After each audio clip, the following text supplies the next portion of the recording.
Hey, what's up, my people, and welcome back to another episode of Bass Trading Gist, the channel where we break down the stories that have everyone talking. And guys, today the Nigerian internet is on fire. I mean, proper buzzwords from all corners. And at the center of it all is a very prominent figure, Hadiza Ismail El-Rufai, the wife of the former governor of Kaduna State, Nasser El-Rufai. She dropped a tweet that was meant to praise a segment of Nigerians but ended up lighting a fuse that connected politics, ethnic tension, and the upcoming 2027 election. Is this a simple observation or is it a calculated political move to pave way for a new alliance? Stick with me as we unpack every single layer of this drama. You won't want to miss this. All right, so let's set the scene. It all started when renowned CNN anchor Farid Zakaria shared a segment praising the incredible success of Nigerians immigrants in the United States. He posted it with caption, "Every single Nigerian should watch and share this." This made me feel very proud of Nigeria and Nigerians in diaspora. A very positive, unifying message, right? Well, Hadiza El-Rufai decided to add her own perspective. She quote tweeted this and said, "A great percentage of these Nigerian Americans making us proud abroad are Igbos." You see where the wahala started. She mentioned a segment of the country. So there are always two sides to every story. Hashtag say no to bigotry. This is her tweet. Let me take it again. "A great percentage of these Nigerians Americans making us proud are Igbos. There are always two sides to every story. Hashtag say no to bigotry." Now, let that sink in. She singles out one ethnic group as the primary driver of this success and then ends it with hashtag say no to bigotry. The irony was not lost on anyone, and the internet immediately erupted. You know, say Nigerians, they know they carry I see this kind tweet. And coming from the personality that tweeted this. But before we get into the backlash, you have to understand the political earthquake happening in the background. Now, her husband, Malam El-Rufai, has recently jumped ship from the ruling party, the APC, and is now part of a new ADC-led coalition. All of us know about it. And who is the biggest name being flouted as a potential presidential candidate for a third force?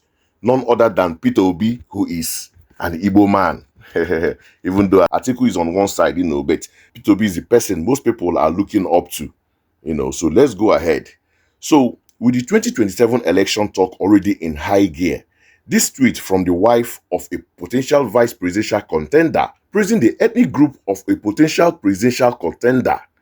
You can see why people's political antenna went straight up. The reactions were swift, sharp, and came from all angles. People did not hold back. So let's look at the receipts. First up, we have the Otumba GCFR1, who pointed out the hypocrisy.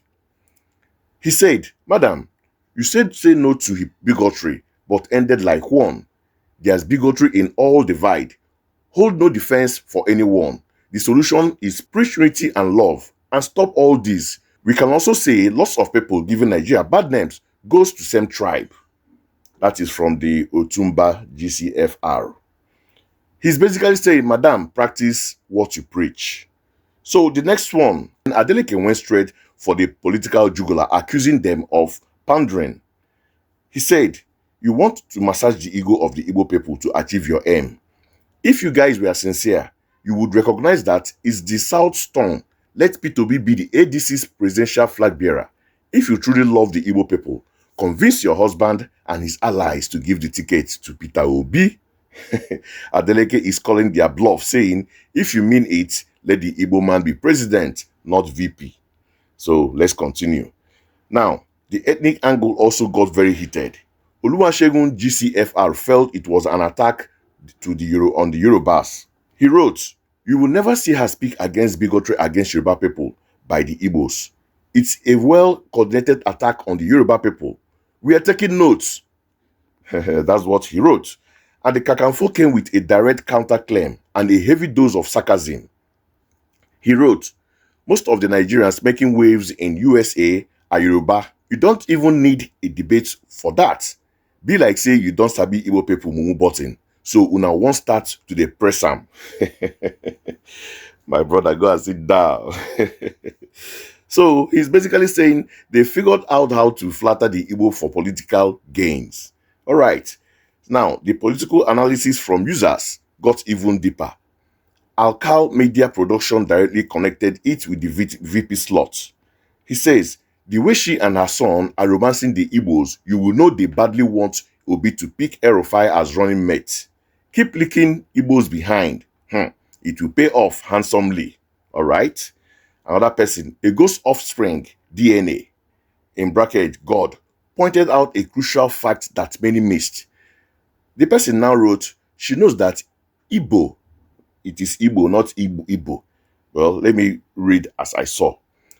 She knows that Igbo love to have their ego massaged. So she posted screenshots and not the actual video where it never mentioned Igbo as the dominant tribe. Rather, it said Nigerians. Was any tribe mentioned in the CNN report? This is a key point. Farid Zakaria's original post praised Nigeria, not specific tribe. Finally, Lannister Aspiration accused them of using a classic political tactic. She wrote, or he wrote, this analysis was conducted by Farid Zakaria during President Trump's first-term travel ban. So what's your game here? Trying to turn Yoruba and Igbo communities in America against each other. Classic Fulani tactic. Divide and conquer. Wanna be vice president to P2B? LOL. Come out with your full chest, Bikono. Wow, honestly, don't be small thing here. That was a lot. The accusation ranged from hypocrisy to political pandering to deliberately stoking ethnic division. So how did Hadiza El-Rufai respond to all this heat? Well, she came back with follow-up tweet, standing her grounds. She wrote, no cyberbullying can take away my right to express my opinion. Not everything is about politics, but that is something some of you will never understand. She's essentially saying, you guys are reading too much into this. It's not political. But in a country like Nigeria, is a statement like this from a person from her stature ever not political? I'll let you be the judge of that. Now, here is where it gets even more interesting. After all the back and forth, the question remained, was her original statement even factually correct? Well, a user, Fresh Gist on X, that's Twitter, asked AI Grok a simple question. Is this statement true, yes or no? And the AI gave a pretty direct answer. Now listen to this. Yes, this is the response from the Grok, from AI Grok. Yes, based on available data, Igbo American numbers around 226,000 out of 530,000 Nigerian American. That is about 43%. And they are disproportionately represented among high achievers in education, business, and professions per sources like Wikipedia and Migration Policy Institute reports. So that's the answer the Grok gave. So according to this data, there is a statistical base for her claim. The Igbos are indeed a very large and highly successful subset of Nigerian American community. But this is the core of the entire drama. Does being factually correct excuse the timing, the delivery, and the potential political motives of the statement? Can you praise one child of a family of high achiever and not expect the other to feel slightly, especially when you have something to gain from that specific child? This controversy has opened up a can of worms, revealing the fragile lines we walk when we mix ethnicity, data, and politics. Was it a harmless factual tweet or brilliantly disguised opening move in the 2027 political chess game? I want to know what you think. Drop your comments below. Was she right to say it? Is it political or not? And now for my quick take on this whole saga. You know, I'll always want to give my own take. Bear with me. Just sit back and listen. Okay, so here's my own 2 kobo on this whole buzzbuzz. Look, there are levels to distance. On one hand, you have the data, which the AI check seems to support. You can't argue with numbers that suggest a high level of achievement within the Igbo diaspora, and we should celebrate all Nigerian success regardless of where it comes from. But that's where the simplicity ends. The problem here isn't what, it's the why and the how. Why say this now? In the middle of intense political realignment involving your husband and a prominent Igbo candidate, why frame it as two sides to every story? under a general post praising all Nigerians. That framing automatically creates a division. It implies the original story was incomplete or biased.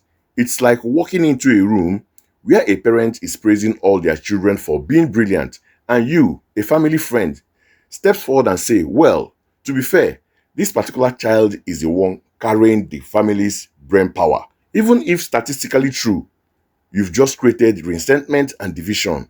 You haven't prompted unity. You've picked a side for your own reasons. And to then cap it off with say no to bigotry, that feels like a shield. It's an attempt to preemptively shut down criticism by claiming a moral high ground that the tweet itself undermines. It's either incredibly tone deaf or a masterful political play. Let us be honest with ourselves. In the current Nigerian climate, everything from the top is political. This tweet was a political balloon sent up to gag the reaction from a specific demographic they need for their 27 ambitions. It was a signal to the Igbo electorate. We see you, we value you, we are different from the others. So for me, the verdict is clear. While the data might offer her some cover, the context, timing, and framing makes this a political masterstroke disguised as a casual observation. It achieved its goal. It got everyone talking and positioned El-Rufai's camp as friends of the Igbos, even if it meant cracking up an opened ethnic wounds to do it. The road to 2027 is going to be a very, very long one. Buckle up. That's my take, guys. Thank you so much for tuning into Obas Trending Gist. Don't forget to like this video, subscribe to the channel, and hit that notification bell so you never miss out on the gist. See you in the next one.